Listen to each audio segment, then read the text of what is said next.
بچوں، انسانی جسم مختلف اعضاء کا مجموعہ ہے، جیسے ناک، کان، آنکھیں، ہاتھ، پاؤں، یہ ساری چیزیں ملتی ہیں تو انسانی جسم بنتا ہے۔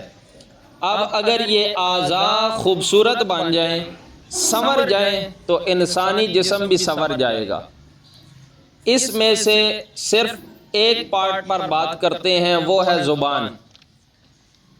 ہمیں پتہ بھی نہیں چلتا، اور زبان سے لا علمی کی وجہ سے ایسے ایسے کلمات ادا کرتے ہیں جو کہ کفریہ کلمات ہوتے ہیں۔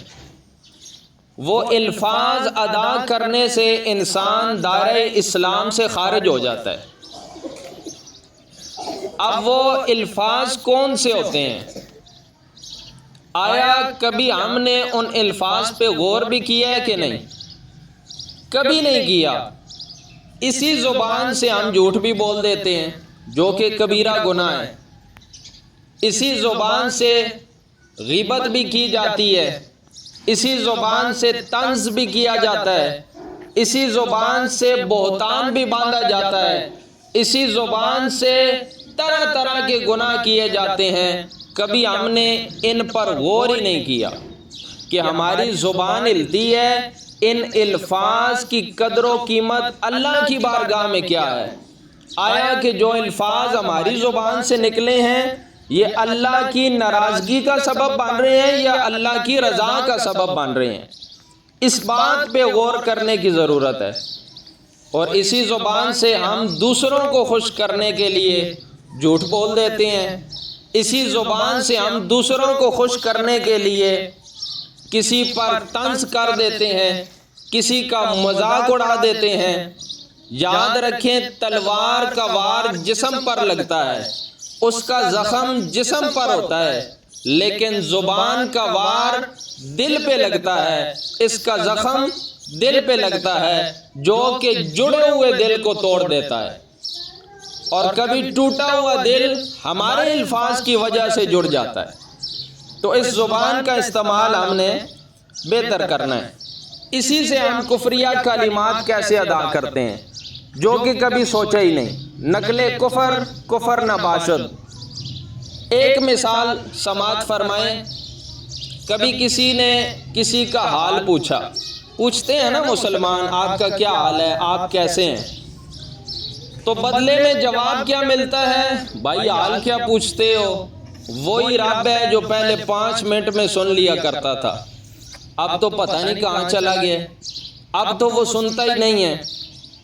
اور میں نے بھی نمازیں پڑھنا چھوڑ دی ہیں، میں نے بھی ذکر و اذکار کرنا چھوڑ دی ہے۔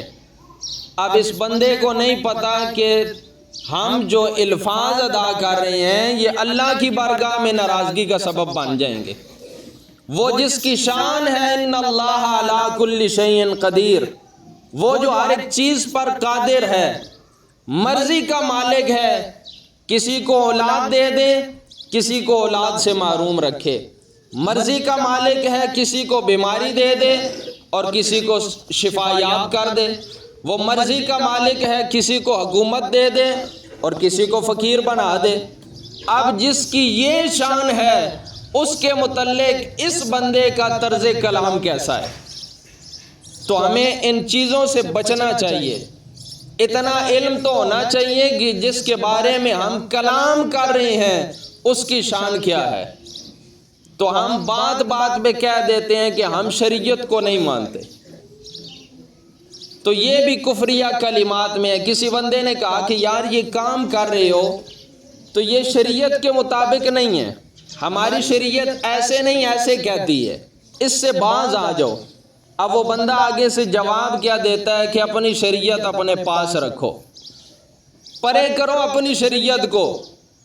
اب یہ سننے میں تو چند ایک الفاظ ہیں، لیکن اللہ کی بارگاہ میں یہ ناراضگی کا سبب ہے۔ ان باتوں سے ہمیں بچنا ہے۔ آخری بات کہ ہم سوچتے بھی نہیں اور کسی پر تہمت لگا دیتے ہیں، جو کہ عیب اس بندے میں ہوتا نہیں ہے، اور ہم بڑی آسانی کے ساتھ اس پر تہمت لگاتے ہیں۔ وہ عیب جو ہوتا ہے وہ اس کی طرف منسوب کر دیتے ہیں۔ مدینہ پاک کے قریب ایک عورت فوت ہو گئی، اس کو غسل دینے کے لیے چند ایک عورتیں آئیں، تو ایک جو غسل دے رہی تھی وہ غسل دیتے ہوئے ایک بات کرتی ہے کہ یہ عورت ٹھیک نہیں تھی۔ اب یہ اس کی اتنی بات کرنی تھی کہ اللہ کی طرف سے اس پر عذاب نازل ہو گیا، گرفت ہو گئی۔ اب وہ جو غسل دے رہی تھی اس کا ہاتھ جدھر تھا ادھر ہی چمٹ گیا۔ اب بات پھیل گئی، دن گزرتے گئے، 3 دن اور 3 راتیں گزر گئی، مسئلہ ہو گیا۔